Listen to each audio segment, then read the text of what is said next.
এবার মাধ্যমিকে সবথেকে যে বিষয়টা নিয়ে সবার মনে ভয় থাকে সেই বিষয়টার নাম হচ্ছে ভৌত বিজ্ঞান। এবার স্যার ভৌত বিজ্ঞানে যারা সারা বছর বইয়ের মুখ দেখনি আছে অনেকে এখানে, ঠিক আছে, সারা বছর যারা বইয়ের মুখটাই দেখনি তাদের উদ্দেশ্যে এমসিকিউ স্যার তোমাদের থাকবে 15 খানা এমসিকিউ থাকবে আর এসে কেউ থাকবে 21 খানা। তাহলে 15 খানা এমসিকিউর মধ্যে একদম যারা টুকটাক একটু একটু পড়াশোনা করেছ তাদের ক্ষেত্রে 15 8-9 নাম্বার একদম হাসতে হাসতে আসবে, 8-9 নাম্বার একদম হাসতে হাসতে আসবে।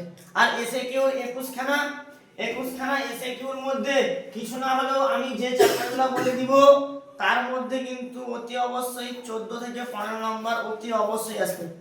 সেই চ্যাপ্টারগুলো যদি একটু এই 5 দিনে যদি ভালো করে পড়ে থাকো, এবার এই চ্যাপ্টারগুলো পড়লে শুধু 2 নাম্বার নয় 3 নাম্বার 1 নাম্বার 2 নাম্বার 3 নাম্বার সমস্ত কোশ্চেন কিন্তু এই সমস্ত চ্যাপ্টার থেকে আসবে, ঠিক আছে।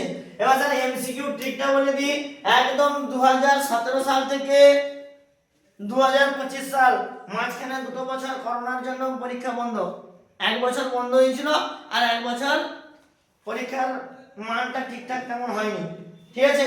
2017 সাল থেকে একদম 2025 সাল পর্যন্ত সবথেকে যে অপশনটা ঠিক এসছে সেটা হচ্ছে অপশন সি। এই সি এর দাগের উত্তর কিন্তু সবথেকে বেশিবার ঠিক এসছে, ঠিক আছে। এবার এই সি এর দাগের প্রশ্ন 15টা যদি থাকে তার মধ্যে স্যার 3 থেকে 4 খানা সি এর দাগের প্রশ্ন হবেই হবে, ঠিক আছে। 3 খানা থেকে 4 খানা প্রশ্ন সি এর দাগ অতি অবশ্যই হবে, 5 খানাও হতে পারে। এবার তোমরা কি করবে, যারা মোটামুটি পড়াশোনা করেছো তোমরা একটাই কাজ করবে, প্রথমে 15 খানা প্রশ্নের মধ্যে নিজেরা যেটুকু পারছো, তোমরা 15 খানা প্রশ্নের মধ্যে 4 খানা কোশ্চেনের উত্তর পেরেছো, সেই 4 খানা কোশ্চেনের উত্তরের মধ্যে দেখা গেল যে ধরো 1 এর দাগের প্রশ্নটা সি উত্তর হয়েছে, 5 এর দাগের প্রশ্নটা সি উত্তর হয়েছে, 12 এর দাগের প্রশ্নটা সি উত্তর হয়েছে, হলো স্যার। তখন তোমরা যদি হাতে যদি আর তোমরা পারছই না তখন কিন্তু ভেবে নিবে কিন্তু সি কিন্তু আর বেশিটা ঠিক হবে না। তাহলে তোমাদের কি করতে হবে, হয় বি অপশনে যেতে হবে না হলে ডি অপশনে যেতে হবে, যাই হোক একটা। তোমার আর বাদবাকিগুলো তোমরা যদি বি করে আসো, এই যে 3 খানা এখানে 3 নাম্বার পেলে আর এখানে যদি বি করে আসো এখানে 3 নাম্বার 4 নাম্বার পেয়ে গেলে 7 নাম্বার হয়ে গেল, 15 নাম্বারের মধ্যে 7 নাম্বার হয়ে গেল, ঠিক আছে। আবার কোন ক্ষেত্রে কি দেখা গেল তোমরা 4 খানা কোশ্চেনের উত্তর পেরেছো, 15টার মধ্যে বলো 4টা পেরেছো, একদম সেম উইন যে এই 4টা প্রশ্ন মোটামুটির উপর বি এর দাগ হবে। এই 4টা ধরো এই তুমি ধরলে কি 1 এর দাগে ধরো বি হলো, 5 এর দাগে হয়তো বি হলো বা 12 এর দাগে বি হলো, ঠিক আছে। এই 3 খানা কোশ্চেন যখন বি হয়ে যাবে তখন কিন্তু তোমাকে বুঝে নিতে হবে যে না আর বি উত্তর কিন্তু তেমন একটা ঠিক হবে না, তখন তোমাকে কি করতে হবে, এই বি বাদ দিয়ে সমস্ত প্রশ্ন কি করে দিবে, সি করে দিবে। যদি কেউ না আবার এবার কি হলো, জেনে আছো তুমি জেনে আছো জেনে গিয়ে শুধু সি মেরে যাচ্ছ, সেটা কিন্তু করার চেষ্টা করবে না একদম, ঠিক আছে।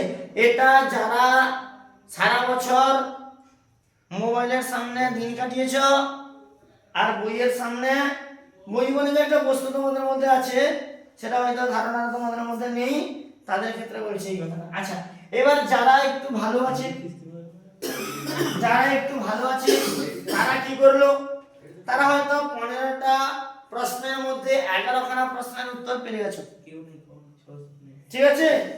15টা প্রশ্নের মধ্যে 11 খানা প্রশ্নের উত্তর পেয়ে গেছো, তবে কি হবে স্যার, অতি অবশ্যই সেই 11টা প্রশ্নের মধ্যে তাহলে তুমি 15 এর মধ্যে করেছো কটা, 11টা, এই 11টার 5টা প্রশ্নের উত্তর হয়তো সি হয়েছে, 3টা প্রশ্নের উত্তর হয়তো ডি হয়েছে আর 4টা প্রশ্নের উত্তর ধরো বি হয়েছে, ঠিক আছে। আর যে বাকি 4টা প্রশ্ন আছে ওই 4টা প্রশ্ন চোখ বন্ধ করে করে দিবি। Clear sir? ঠিক আছে, 5টা প্রশ্ন সি উত্তর হয়ে গেছে, 3টা প্রশ্ন ডি উত্তর হয়ে গেছে, 4টা প্রশ্ন বি উত্তর হয়ে গেছে। তাহলে কি করবে? আর কটা আছে? আর 3খানা প্রশ্ন আছে, 4খানা প্রশ্ন আছে। তাহলে এখানে সি ও ধরো 4টা হয়েছে, সি ও ধরো 4টা প্রশ্নের উত্তর করেছে, আর 4খানা উত্তর আছে। চোখ বন্ধ করে করবে স্যার, 4টার মধ্যে দুটো হলেও ঠিক হবে একদম। ঠিক আছে স্যার? ঠিক আছে।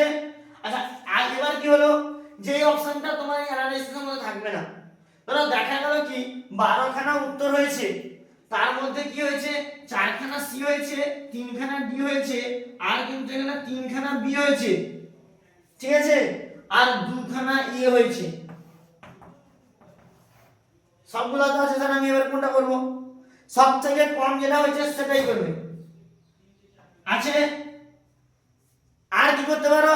এবার হয়তো না স্যার মনে হচ্ছে মনে হয় হবে না, তখন কিন্তু তোমরা একটা চিন্তা ভাবনা করবে যে প্রশ্নটা সবথেকে বেশি সবাই কি করে, যে প্রশ্নটা বেশিবার হয়েছে মনে হয় সেই প্রশ্নটা উত্তর ঠিক হতে পারে। এটা কিন্তু সব সময় হয় না, এটা কিন্তু সব সময় হয় না। তাহলে কি করবে স্যার? বলে দিলাম একদম এমসিকিউ স্যার 5টা 15টার মধ্যে 3টাও যদি তুমি পারো তাহলে কিন্তু আর 4 নাম্বার একদম হাসতে হাসতে আসবে আরামসে। ঠিক আছে, এবার এসএকিউ চলে আসো। তাহলে এসএকিউ তো আর মাল্টিপল চয়েস কোশ্চেন নয়, এসএকিউ মাল্টিপল চয়েস কোশ্চেন নাকি? এসএকিউ মাল্টিপল চয়েস কোশ্চেন নয়। এবার এখানে কি করতে হবে স্যার? 1 নম্বরের প্রশ্ন দেওয়া আছে, 21খানা প্রশ্ন দেওয়া থাকবে, এই 21খানা প্রশ্নের উত্তর আমাদের করতে হবে। এবার এই 21খানা প্রশ্নের মধ্যে তোমাদের মোট 13খানা চ্যাপ্টার আছে, ভৌত বিজ্ঞানের 13খানা অধ্যায় আছে। ওই 13খানা অধ্যায়ের মধ্যে এমন একটা চ্যাপ্টার আছে যেখানে শুধু একমাত্র 1 নম্বরের প্রশ্নই আসবে, আর অন্য কোনো প্রশ্ন আসবে না। তাহলে স্যার সেদিকে আমাদের ধ্যান ধারণা দেওয়া না দেওয়াটাই মনে হয় ভালো হবে বলে মনে করছি আমি। তাহলে কি করবে? এই যে কটা, এই 1 নম্বর অধ্যায়, 2 নম্বর অধ্যায়, 5 নম্বর অধ্যায়, 6 নম্বর অধ্যায়, 8.5 নম্বর অধ্যায়, 8.6 নম্বর অধ্যায়, প্রত্যেকটা থেকে 2 নম্বর করে আসবে, প্রত্যেকটা অধ্যায় থেকে 2 নম্বর করে আসবে। কটা? 2 4 6 8 10 12 নম্বর হয়ে গেল, 12 নম্বর। আচ্ছা, আর একটা অধ্যায় করবে 8.3, এখানেও 2 নম্বর আসবে, হয়ে গেল 14 নম্বর। স্যার 21 নম্বরের মধ্যে 14 নম্বর শুধু এই চ্যাপ্টারগুলো। এবার এই চ্যাপ্টারগুলো পড়তে বলছি কেন? এই চ্যাপ্টারগুলো থেকে শুধু এসএকিউ কিন্তু আসবে না, এই ক্ষেত্রে এর থেকে কিন্তু 2 নম্বরের প্রশ্নও আসবে, 5 নম্বর 3 নম্বরের প্রশ্নও আসবে। এগুলা থেকে সবথেকে বেশি থাকবে। এমসিকিউর ক্ষেত্রেও একই, এমসিকিউর ক্ষেত্রেও এই সমস্ত অধ্যায় থেকে কিন্তু বেশি এমসিকিউ থাকবে। ঠিক আছে, এবার এই যে কটা অধ্যায়, এই 6খানা অধ্যায় যদি ভালো করে পড়ে থাকো, তোমাদের আমি এই 6টা অধ্যায়ের প্রশ্নও কিন্তু দিয়েছি।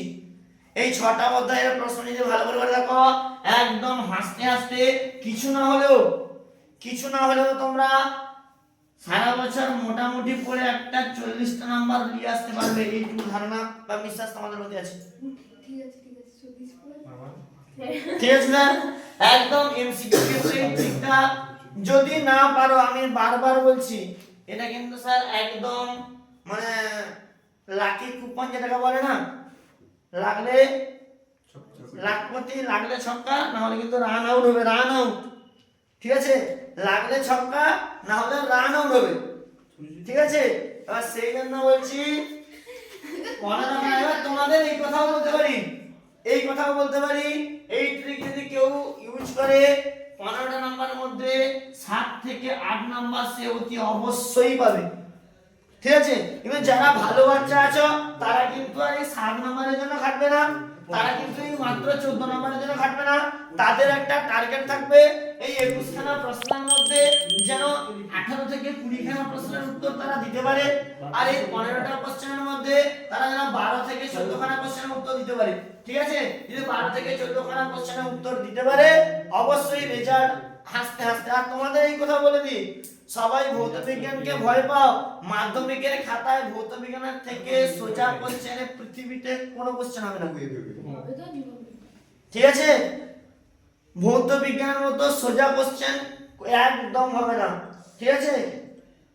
একদম শেষ 5টা দিন এই কটা অধ্যায় পড়ে রাখো, আমি যে যে প্রশ্ন দিয়েছি সেই প্রশ্ন পড়ো, সেখান থেকেই প্রশ্ন পাবে, আরামে পাবে, ঠিক আছে?